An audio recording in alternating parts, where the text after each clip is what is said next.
Beni aptal mı sanıyorsun? Söyle, Ruba nerede? Bicaralah, di mana Dilruba? Janet pun balik bertanya. Dilruba, aku tidak tahu Sultana.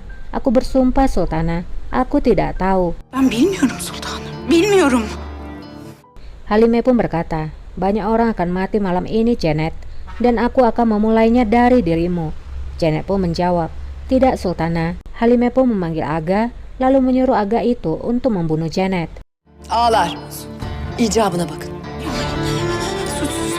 Janet yang ketakutan kemudian memohon, kumohon, berbelas kasihanlah padaku Sultana. Aku tidak bersalah. Aku tidak melakukan apapun Sultana. Namun Halime tidak peduli. Janet pun dibawa keluar dari ruangan itu untuk dihukum mati. Sultan. Hayır. Ben bir şey yapmadım. Bırakın beni. Janet terus berteriak, aku tidak melakukan apapun, lepaskan aku. Ini bukanlah salahku, biarkan aku pergi. Pada saat itu, Bulbul melihat Janet yang dibawa. Bırakın beni, bir suçum yok. Bırak. Janet? Apakah Janet bisa selamat? Kita ikutin terus ceritanya. Kembali pada Julfikar, Daput Pasa datang menghampiri.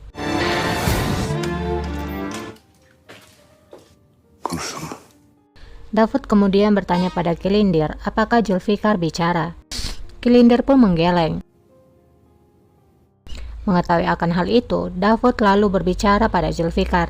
Pasa, beritahukan padaku di mana Dilruba Sultan, atau aku akan membunuhmu. Yemin söylersin. Ya da senin canına alırım. Namun karena Julfikar tidak mau bicara, Davud lalu mengambil besi panas. Dan ya, Julfikar pun disiksa dengan besi panas itu. Di ruangan Halime, para Aga pun datang ke ruangannya.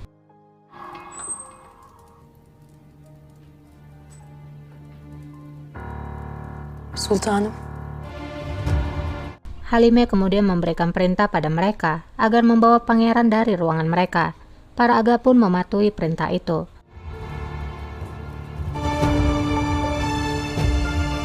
Sultanım.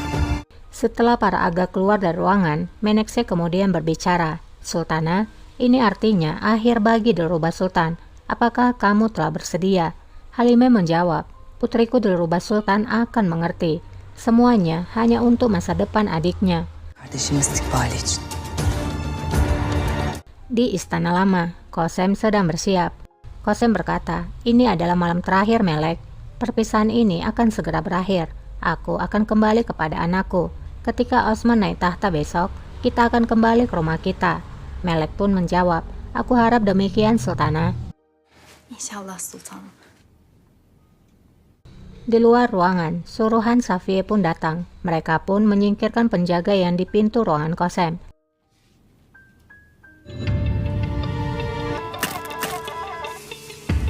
Setelah itu, Aga itu pun mengunci ruangan Kosem. Kosem yang mendengar suara gaduh dari dalam pun bertanya, apa itu tadi? Ses ne? Melek pun segera akan keluar untuk memeriksa.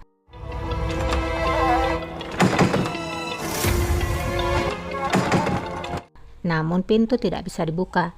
Melek pun berkata, kalau pintunya sudah dikunci. Sultanım, kapıları kilitlemişler. Kosem pun menjadi panik. Ia menggedor pintu itu, lalu berkata, buka pintunya. Aga, buka pintunya. Aku bilang buka pintunya.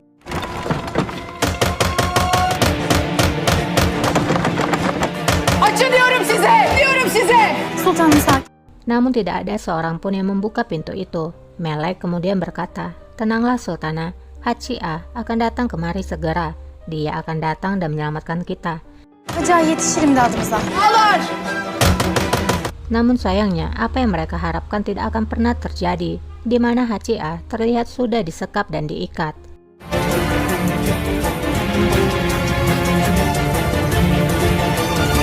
Di lain sisi, Safiye terlihat sedang berada di dalam kereta. İçiniz rahat olsun Sultan. Suruhannya pun melaporkan agar ia tidak perlu khawatir lagi, karena Qasim Sultan tidak akan bisa keluar dari ruangannya malam ini. Kami juga sudah mengikat Hacia.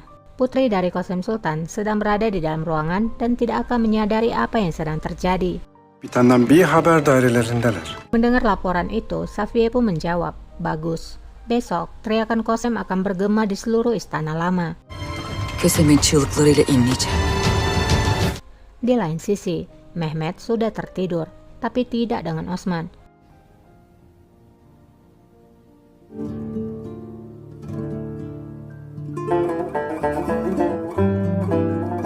Osman pun memandangi adiknya yang tertidur. Ia lalu teringat kembali dengan perkataan ayahnya. Osman'ım.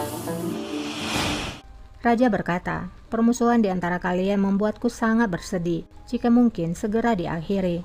Persaudaraan adalah hal yang paling terpenting di dunia ini. Hanya Tuhan yang tahu apa yang akan terjadi di masa depan. Cihanda en kıymetli şeydir. Allah bilir. Kalian harus selalu adil kepada teman maupun musuhmu. Karena sekali kamu menjauh dari keadilan, maka kamu tidak akan pernah bisa menemukan kebenaran lagi. Buatlah keputusanmu dengan belas kasih, bukan dengan kemarahan. Api yang kalian bakar dengan kemarahan akan kembali padamu dan membakarmu. Berbaliklah satu sama lain untuk melawan musuhmu. Jagalah satu sama lain. Koruyun, kollayın birbirinizi. Merak etmeyin hünkârım. Osman pun menjawab, jangan khawatir rajaku, aku akan terus mengingat perkataanmu. Mehmet juga menjawab, aku juga rajaku. Benim de hünkârım. Osman kembali memandang adiknya. Tiba-tiba Mehmet terbangun. Osman. Mehmet pun bertanya pada Osman, apa yang kamu lakukan? Osman menjawab, terkadang aku bermimpi tentang ayah. Apakah kamu mengingat pada hari itu? Hari di mana ayah memberikan kita kuda. At hediye ettiği günü. Mehmet pun teringat kembali pada hari itu. Osman berkata, aku di sini ketika kuda itu dibawa semalam. Aku menyukai yang satu itu rajaku. Mereka mengatakan itu adalah kudamu. Raja pun menjawab, bukan milikku Osman, tapi milikmu. Değil Osman. Aku membawanya untukmu. Aku tahu kamu tertarik dengan kuda. Itu adalah kuda yang halus dan sensitif. Jika kamu bersama dengan dirinya dan mengerti dirinya, maka dia akan menjadi belahan jiwamu dan tidak akan pernah meninggalkanmu. Can yoldaşın olur. Biz bırakmaz seni. Osman pun menjawab, terima kasih rajaku. Itu adalah hadiah yang sangat berharga. Aku sangat menyukai warnanya. Bahkan aku sudah memikirkan namanya. Ala. Raja pun menjawab, bagus. Dan untukmu Mehmet adalah yang berwarna hitam. Kuda itu liar dan kuat, sulit dikendalikan. Hanya pangeran sepertimu yang bisa melatihnya. Zapt etmesi zor. Setelah mengingat kenangan itu, Mehmet pun menjawab, aku ingat. Hükmedebilir ona. Hatırlıyorum da. Osman pun berkata lagi, aku tidak tahu kapan kita akan berhasil. Aku tidak tahu apa yang akan terjadi besok. Tapi, aku akan menepati janji yang kita buat kepada ayah kita, adikku. Tidak peduli apa yang kita lalui, aku tidak akan pernah membalikkan badanku darimu, Mehmet. Mehmet pun bertanya, dari mana pikiran itu berasal? Osman menjawab, aku hanya ingin kamu tahu, kita bersaudara. Ibu kita memang berbeda, tapi ayah kita sama. Kita memiliki darah yang sama.